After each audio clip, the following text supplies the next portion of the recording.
Gram बाबू Chaurasia gram चमोरिया निवासी यानी बच्चे के न्यौछावर में 11 रुपए का पुरस्कार हम हाँ यादव हो बाबू हम बता दें चौरसिया सब आओ माफ किया भैया।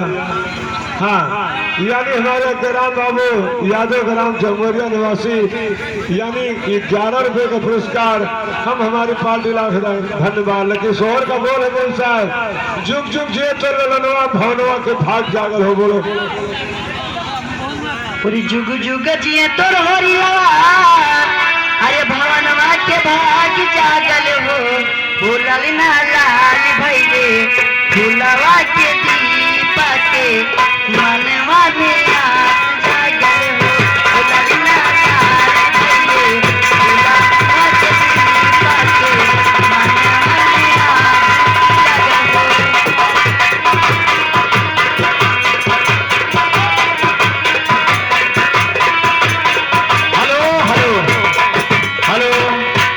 ये आगे राजा और बंभोले तुम्हें अपना भौजी समझकर इस बच्चे के न्यौछावर में 11 रुपए का पुरस्कार पार्टी की तरफ से बहुत बहुत धन्यवाद।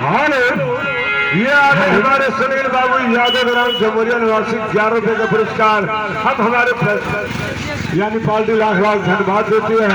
मेरे साहब कोई बढ़िया शोहर अरे भौजी के मन कर खाए के खटाई अरे यही से चुआ तलार बा अरे खिलौना अरे खिलौना ले चलिया ये भैया नायक समाचार खिलौना ले चलिया ये भैया नायक समाचार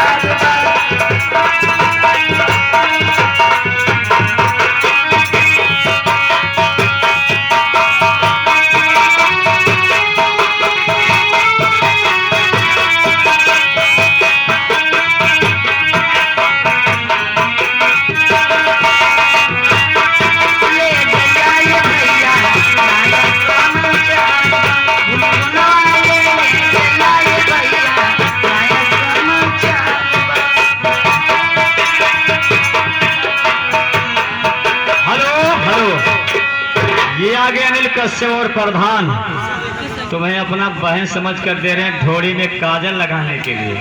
हम और हमारी पार्टी धन्यवाद दे रही। तुम्हारा क्या ख्याल है? अब का करे हमारे इतना भाई हैं लेकिन अब कहे लगे तो न सुनी है।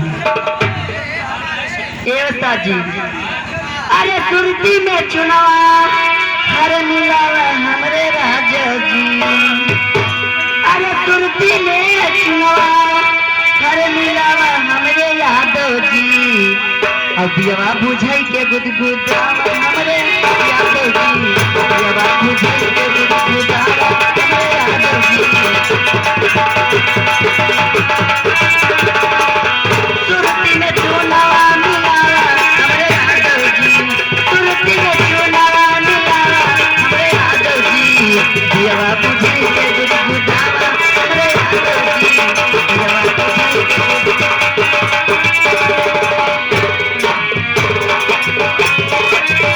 अपने से जारिया सोवाला हमरे यादव जी अपने से जारिया सोवाला हमरे यादव जी यवा बुझाई के गुदगुदावा।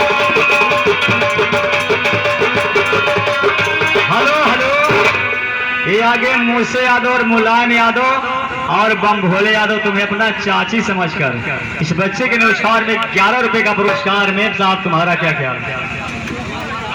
ये बता जी उधर तो सुन लियो।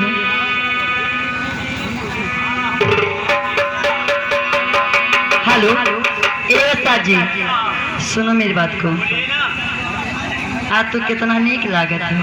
हाँ वह उधर देखो तो नहीं बूढ़ो बाबा लगे ये बता जी लेकिन लड़कों का मैं क्या काट रही हूँ अरे घर ना लुटायो देखे रुपया ना लुटाई दी हो